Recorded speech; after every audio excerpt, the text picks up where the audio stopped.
China, 1937. A woman is running through an occupied city with nearly 100 children behind her. Not metaphorically, literally running. Japanese soldiers have taken Yangcheng.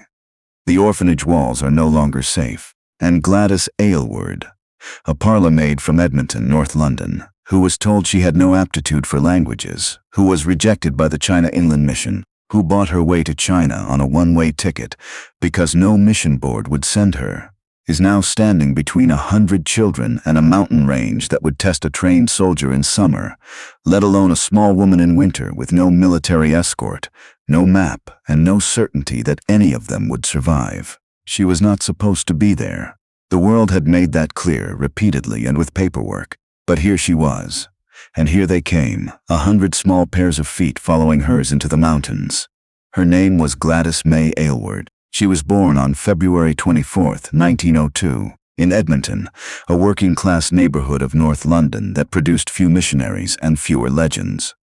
Her father was a postman. Her mother was the kind of woman who kept the house together by keeping her hands busy and her complaints to herself. They were not rich. They were not remarkable by the world's accounting. They were the kind of family that works, endures, prays quietly, and expects nothing to be handed to them. Gladys was the second child. She left school at 14 to go into domestic service. For years, she was a parlour maid. She cleaned fireplaces. She laid tables. She answered doors. She kept herself invisible in the homes of people who barely registered her presence. It was, by every external measure, a life of no consequence, but something was happening underneath. She had given her life to Christ at 19, the kind of conversion that does not produce a dramatic scene. No thunderclap, no vision. She simply heard the gospel, understood it, believed it, and said yes. And from that yes, something began to rearrange itself inside her. A conviction grew. She resisted it at first because it was inconvenient and expensive and she had no qualifications, that she was supposed to go to China. Not Europe, not the streets of London. China, the other side of the earth. A country whose language she had never heard, whose culture she could not imagine, whose millions she would never reach with a parlour maid's savings and a rejection letter from the only mission board she had approached. She applied to the China Inland Mission's Training College at 26. She studied hard. She tried. At the end of the trial period, the superintendent called her in and told her gently that she was too old to acquire the Mandarin language. The door closed. Most people treat a closed door from a mission board as a sign. Gladys treated it as a problem to work around. She had read about a woman named Jeannie Lawson, a 73-year-old Scottish missionary in the Shaanxi province of China, who had written asking for a young woman to come and assist her.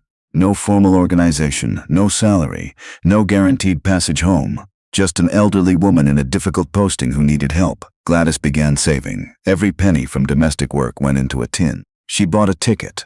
Not a full ticket, because she could not afford one, but a combination of rail and boat passage that would take her across Europe, through Russia and Siberia, down through Manchuria, and into China. It was cheaper because it was more dangerous, and she knew it, and she bought it anyway. On October 15, 1930, with £2 in her purse, a small suitcase, and a tin of food, Gladys Aylward boarded a train at Liverpool Street Station, headed for Tilbury, and from there, by routes that would become increasingly alarming, to a place she had never seen, to work alongside a woman she had never met, in a language she had not learned, for a God she trusted entirely. She was 28 years old.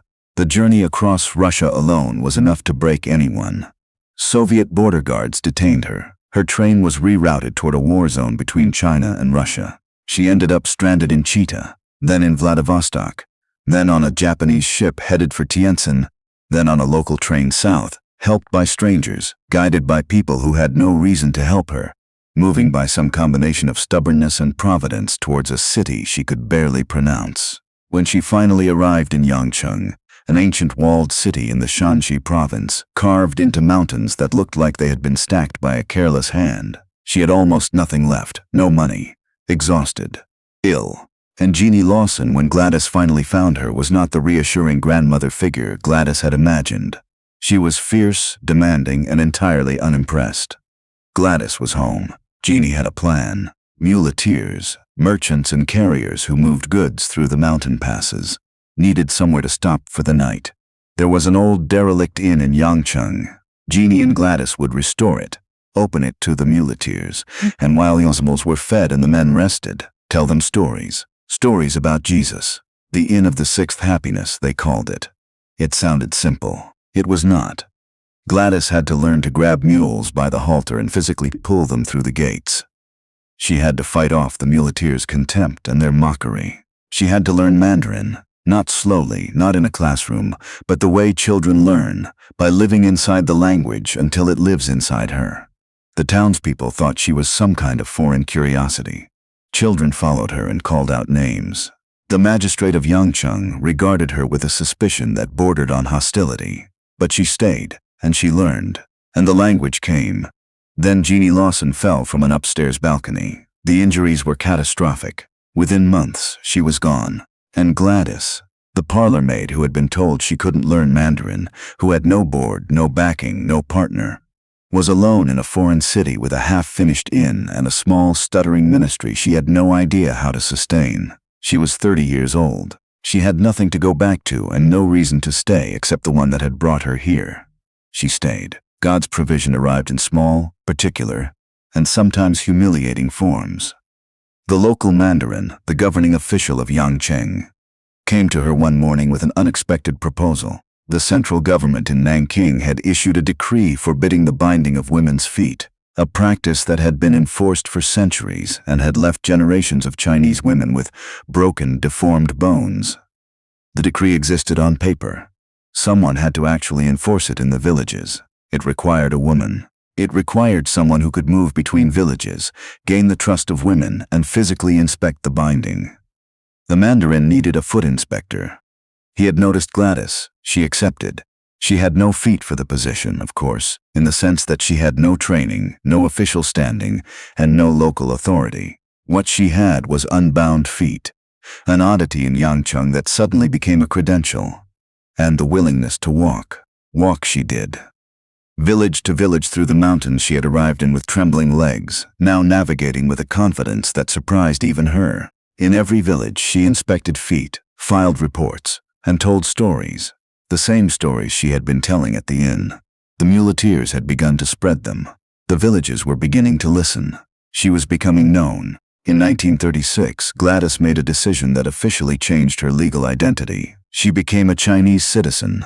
This was not symbolic. It was strategic, personal, and costly. She renounced her British citizenship. She took the Chinese name Ai Wet Te, meaning virtuous one, given to her by the people of Yangcheng. She was no longer a foreigner serving China from a distance. She was, in the eyes of Chinese law, Chinese. She belonged here, but belonging somewhere does not protect you from what is coming for it. In July 1937, Japan invaded China. The war spread. By 1938, the mountains of Shanxi were no longer safe. By the winter of that year, Yangcheng itself was under bombardment. Gladys ran toward the injured when others ran away. When the first bombs fell on the city, she was pulling children out of collapsed buildings while the planes circled overhead. She moved her orphaned children. She had been collecting them for years, one at a time, paying a penny or tuppence to bring them in off the street into any shelter she could find. The orphanage swelled with children who had nowhere else to go. It was the children who were her undoing, or rather her making. In the spring of 1940, Japanese soldiers occupied Yangcheng. Gladys knew what occupation meant for young women. She knew what it meant for children who had already survived one catastrophe. She made the decision quickly, the way she made every decision. Not impulsively, but without hesitation, because the alternative was unthinkable. She would take the children over the mountains to Sian. There were 94 of them. The youngest were 4 years old, the oldest teenagers. The mountains between Yangcheng and Xi'an were the Taihang range, enormous, brutal, cold. There were Japanese soldiers on the roads. There was no official route. There was no food guaranteed beyond what she could carry and what she might find. The nearest Yellow River crossing was held by soldiers who had no reason to help her and every reason to stop her. She led them out at night. For 12 days they walked, through mountain passes where the cold came down like a press, through hunger that the older children managed by managing the younger ones, teaching them songs, carrying those whose legs gave out, doing quietly and instinctively the things that adults in safe situations delegate to institutions. When they finally reached the Yellow River and there was no boat, the soldiers had no orders, no knowledge of this woman and her 94 children, and no inclination to cross. Gladys prayed. She did not perform prayer. She prayed the way a person prays when there is nothing else left. A Chinese officer appeared. He had a boat across the river and the other side, and still more mountains. Gladys arrived in Xi'an with 94 children. She collapsed upon arrival with typhus and pneumonia, and a physical breakdown that had clearly been held back by something outside her own body. She was hospitalized. She nearly died. She recovered slowly, and what came back was not quite the same woman. She had not left anything behind in the mountains exactly, but she had been changed by them in a way that is not always visible from the outside. She would never fully recover her health. The exertion of the mountain crossing, the years of near starvation and exposure, the accumulated weight of a decade in the hardest conditions, her body had given what it had to give, and it had given it all. And yet, in the years that followed, she continued. She worked with refugees. She nursed the injured. She told stories, always the stories. She had grown up hearing that she was too old, too uneducated, too plain, too limited. China had disproved all of it, not by making her extraordinary, but by making use of what she actually was, available, obedient, and impossible to discourage permanently. She returned to England in 1949, 19 years after she had left. Her family barely recognized her. She was 53 years old, visibly worn, and had no idea what to do with the fame that had followed her back. A book had been written about her, Alan Burgess's The Small Woman, published in 1957. A film followed, The Inn of the Sixth Happiness, released in 1958, with Ingrid Bergman playing Gladys. Gladys herself found the film uncomfortable. Bergman was blonde and elegant. Gladys was neither. The film, she felt, had missed something essential about the work, had dressed it in a glamour that the work itself had specifically refused. She was not wrong. The work had been deliberate in its smallness. No campaigns, no platform, no mission board stamp of approval. Just a woman, a tin of food, a one-way ticket, and the conviction that she was supposed to be somewhere specific, doing something particular. She raised money in England and spoke wherever she was asked, but the crowds made her uncomfortable. She had not done what she did in order to be spoken about. She had done it because there was no one else there to do it. In 1957, she returned to Asia. Not China. The communist government had closed the country to missionaries. Instead, she went to Taiwan, where a community of Chinese Christians welcomed her. In Taipei, she opened another home for children. The same work, a different mountain range. She was 55 years old, and starting again, she kept a discipline in those years that she had kept all her years in China. Every morning before the day's work, she read scripture. She prayed, not as a ritual of self-improvement, not as the opening act of her productivity, but because she had learned, in ways she could not always articulate, that what came out of her in the days was connected to what she poured into herself in those early hours. She called it her lifeline. She was not sentimental about it. She simply did it, the way a person does something they have discovered they cannot live without. The children in Taipei called her Ai Wesh Te, as the children of Yangcheng had. She had not planned to become a mother. She had planned to become a missionary, and discovered that in her case they were the same thing. She was still taking in children when she was nearly 70. Still answering the door, still learning the names. On January 3, 1970, Gladys Aylward died in Taipei. She was 67 years old. She had spent more than 3 decades in China and Taiwan. She had crossed the Taihang Mountains with 94 children, and arrived with 94 children. She had opened 2 homes, a foot inspection practice that had freed a generation of women from a deforming tradition, a traveling ministry through mountain villages, and a life of such specific, non-photogenic faithfulness that the film they made about her got the casting wrong, and she knew it. She had asked for no memorial. She got several anyway. In Yangcheng, where it began, she is remembered as Ai Wesh Te. In Taiwan, there is a plaque. In England, her childhood home carries the quiet mark of a person who did not come from there in any meaningful sense, who left, never quite came back, and considered another continent home. Her grave in Taipei is simple. The inscription is not long, And in the orphanages she ran, children grew up, had children of their own, and told them about a small woman who had come from somewhere very far away with very little, and stayed.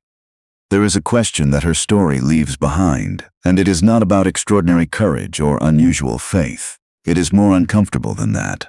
Gladys Aylward was not gifted in the ways the mission boards measured gifts. She was not young when she started. She was not educated. She was not backed. She was not, by the world's accounting, a likely candidate for anything. She simply could not be talked out of going, and the whole weight of her story presses on this. What would have happened if she had accepted the rejection? If she had agreed with the assessment? If she had heard "you are too old, too limited, too small," and believed it? 94 children crossing a mountain range in the dark answer that question. The God who sent her was not confused about her limitations. He was fully aware that she could not learn Mandarin in a classroom, that she had no savings, that her body was fragile, that she had no natural authority over muleteers or magistrates or soldiers. He sent her anyway, or rather, she made herself available, and he worked with that. The morning watch she kept was not the secret of a superhero. It was the anchor of an ordinary woman who had decided, once, that she would go where she was sent, and who found in that single decision a source of supply that outlasted every shortage. She arrived in China with 2 pounds. She left with nothing she had brought. And what remained after her? In the children, in the villages, in the quiet testimony of a life that would not be stopped, was more than any amount of money or influence or institutional support could have produced. The Inn of the Sixth Happiness still stands in memory. The muleteers heard stories there. The children crossed mountains. The foot inspector walked every village. The woman who could not learn Mandarin learned Mandarin. And somewhere in Taipei, birds drink from a fountain near a small grave, and the name above it is not the name she was born with. It is the name China gave her. It was the truer one.